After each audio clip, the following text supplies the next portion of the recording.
శివుణ్ణి మోయాల్సినటువంటి భుజాలు మోడీని మోస్తున్నాయి. ధర్మాన్ని అపహాస్యం చేస్తున్న కన్వారీస్. భారతదేశపు జెండా కంటే పైన ఎత్తులో మరే జెండా ఎగరకూడదు, కానీ ఇక్కడ చూడండి దేశ జెండాను ఏ విధంగా అవమానించారో. జవాన్ల శక్తి సామర్థ్యాల్ని వాళ్ళ మతానికి ఏ విధంగా సిగ్గు లేకుండా ఆపాదించుకుంటున్నారో మనం ఇప్పుడు చూస్తున్నాం. చట్ట వ్యతిరేకంగా హైవేలను నిర్బంధించినటువంటి కావడి యాత్ర, రౌడీజం చేస్తున్నటువంటి కన్వారీలో స్కూల్ బస్సులు, కార్ అద్దాలు పగలగొట్టారు.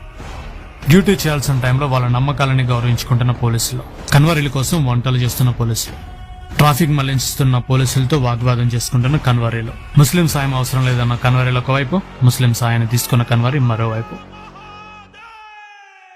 నదిలో కొట్టుకుపోతున్న కన్వారీలను కాపాడినటువంటి జవాన్లు ఒకవైపు, జవాన్ని అత్యంత దారుణంగా కొట్టిన కన్వారీలు మరోవైపు.